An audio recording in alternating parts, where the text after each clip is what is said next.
I'm 40 and I wasted my life. I've got nothing to show for it. No house, no savings, no career that I'm proud of. And if you're in your 20s or even your early 30s and you think you've got time, I'm telling you right now, you don't.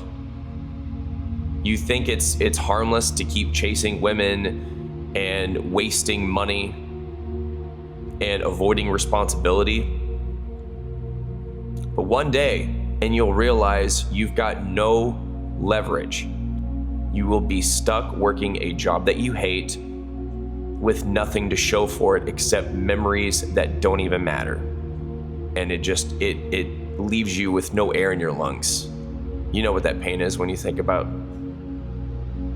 You know, my biggest fear for you isn't that you fail. It's that you end up with regret.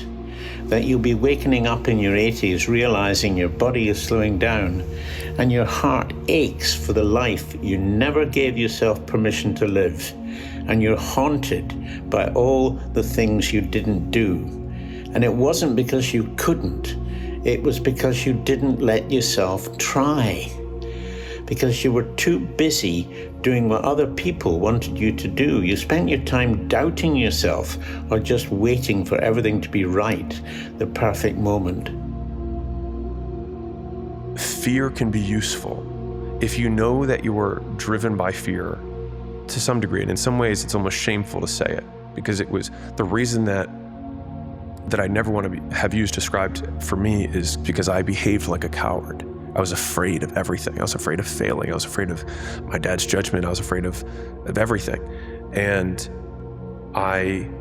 the flip that made it for me was just using that fear against something bigger, was that I was more afraid of looking back on my life and never having tried. And I knew that that would be so empty and I would be so filled with regret, and that I knew that I would beat myself up over it every single day as I got older. That existence was more terrifying to me than the practical consequences of me taking a step where I would fail. You take that hot, warm shower, first thing that comes to your fucking mind is, why the fuck did I quit? So what keeps me going? I've quit several things. I know what's on the back end of fucking quitting. And it's a lifetime of thinking about, why the fuck did I do that? And I ain't fucking doing that no more. One of the consequences of stopping is about as powerful of a motivation strategy as I can think of, you know? Because what you're doing is you're trying to optimize right now to stop the discomfort. But what you're going to pay for that in is shame and guilt and regret long term. So what you need to be able to do is bundle all of that up that is as yet unfelt, but will last for way, way, way longer. And you get to look back, and do you look back with pride and glory, or do you look back with shame and guilt? The little things make all the difference. Is that true change comes down to 5-second windows. That moment that you know you need to do something that feels slightly uncomfortable, and your resignation, your excuses, your self-doubt start cranking up in your head, you gotta move. Here's the problem. You don't see how the consequences of that small, seemingly insignificant, poor choice in the moment has. In the moment, it doesn't look like it matters at all. You don't have that heart attack. Your face doesn't shrivel up. You're not shoved into the unemployment line. But you have done it.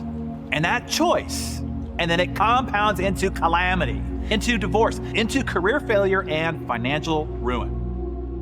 If you want to know something about yourself, sit on your bed one night and say, my life is not everything I want it to be, and perhaps it's not everything that I need it to be.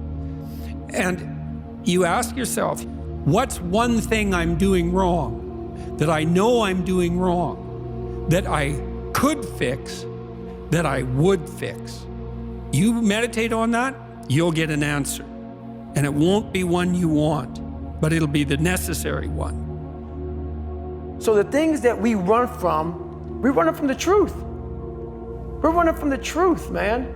So the only way I became successful was going towards the truth. I called myself out every which way possible. I didn't call myself out, I was just honest. And every day I came home, I called the accountability mirror. What am I gonna do today to change what I see in this mirror? What am I gonna do today? And a lot of it was, I stopped sitting with the cool guys. I actually tucked my shirt in and went to school looking like, hey man, this is how I'm gonna look. And that accountability mirror just became raw. I called myself fat, because I was fat. And people don't wanna do that. They wanna say, oh, don't call yourself fat. Don't call yourself dumb. If you're not real and raw with who the fuck you are, nothing's gonna change. Become brutally aware of two things.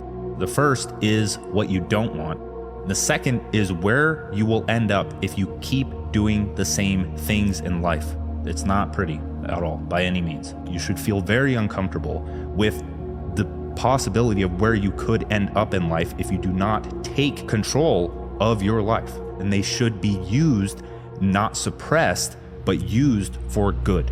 Because negative energy is very, very potent. Having a negative thing, something that you despise, something that will get you angry, it can be used and transmuted to actually achieve what you want in life. So to create your anti-vision, sit down with a notebook. Write down every single thing that you do not want in this life. What do you not want to look like?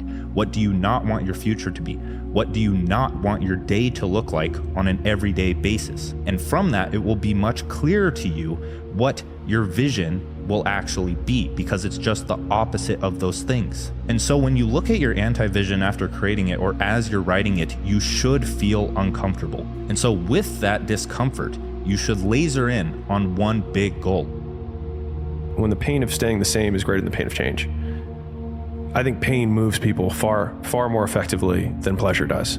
So people talk about like positive visualization. I prefer negative visualization, which is, what if I keep doing what I'm currently doing for the next 10 years? What will my life look like then? That usually takes my current pain and then just magnifies it. And then that allows me to get my action threshold high enough that it goes over the edge so that I can take that first move. My biggest fear in life is not reaching my full potential. I heard this quote the other day, and it says, if you think the price of winning is too high, wait till you get that bill of regret. So I'm on this 10-mile run right now. Saturday, midnight, most of my friends are partying, drinking, sleeping, but I'm out here getting it done. Why? Because it's a mental thing for me. Never ran 10 miles before. I was discouraged, thought it would be too hard, didn't know if I was gonna finish. But guess what? When I do finish, I'll prove to myself that I could do anything. You can't be comfortable all the time. You gotta be comfortable with being uncomfortable. That's how you get that one step closer to where you wanna be. Even though there might be things that you don't wanna do, but you know you have to do to be where you wanna be. So get to it. I'm not gonna regret locking in. I will regret slacking off and blowing it. I will regret not going after what my goal was. A certain amount of time is gonna pass like nothing. That's all we ever hear anybody say, and like, I wish I could go back. I'd trade everything I have right now just to go back in time. So that means you got the advantage. You're living in the present moment right now. Future you is looking at you, and again, he's gonna say, man, shit, did I go for it? Did I make that shit happen? Or did I, gain 10 pounds this year, just like last year? Did I tell myself I was gonna get a membership, then I didn't even go back? It's, you gotta sort of serve future you.